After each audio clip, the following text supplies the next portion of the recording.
A manager was in a meeting with a big client. Important relationship, high stakes. Mid-conversation, the client mentioned something personal. Their child had a severe disability and they were struggling. And the manager froze.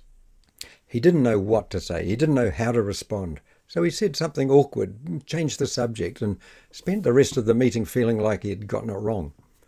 And that moment stayed with him, not because it was a catastrophe, but because it reinforced something that he already felt. When emotions run high, I don't know what to do, he said.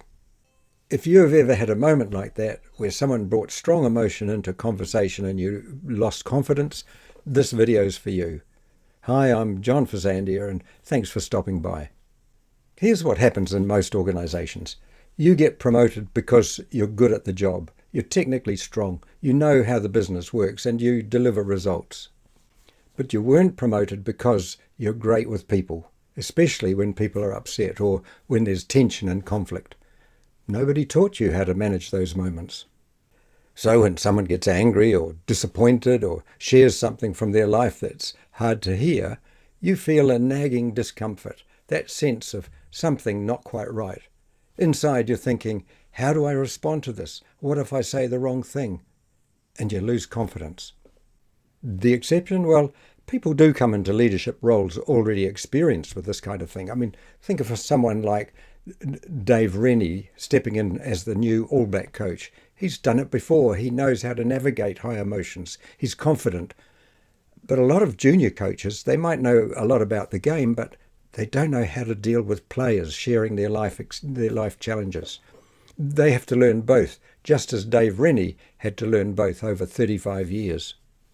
But most managers, well, they're figuring it out as they go.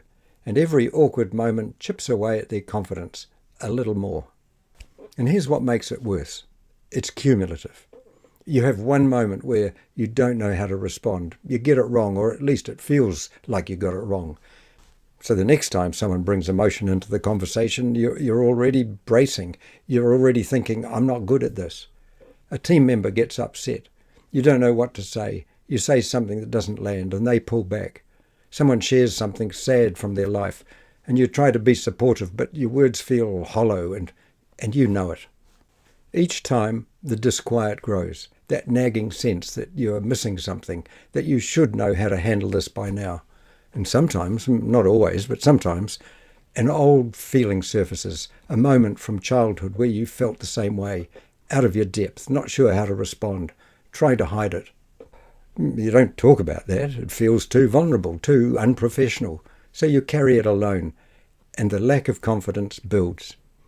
Here's what makes this even harder. Leadership is full of contradictions. You're expected to be confident, but also vulnerable. Decisive, but also collaborative. Authentic, but also professional. How do you hold all of that? How do you be confident when you genuinely don't know what to say? How do you be authentic without oversharing, without making it all about you? How do you show vulnerability without losing credibility? These aren't questions with easy answers, and nobody's teaching you how to navigate them.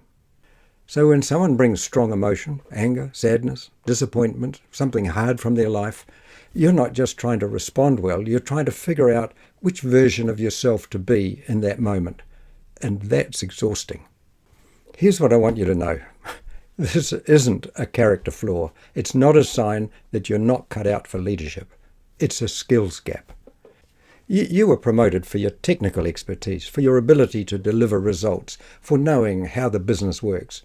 But responding well when emotions run high, well, that's a different set of skills. And most managers were never taught it.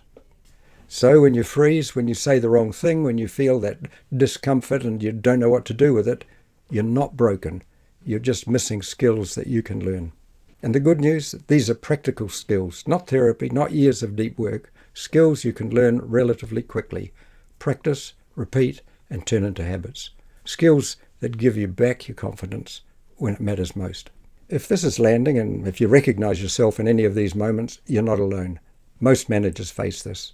They just don't talk about it because it feels too vulnerable, too uncomfortable, like admitting you don't know something you should already know. But the truth is, you were never taught this. And now you're trying to figure it out on the fly, in high-stakes moments with no support. That's what needs to change. I'm John Fazandia. Thanks for watching. Stay tuned. There'll be more on this week and in the next couple of weeks.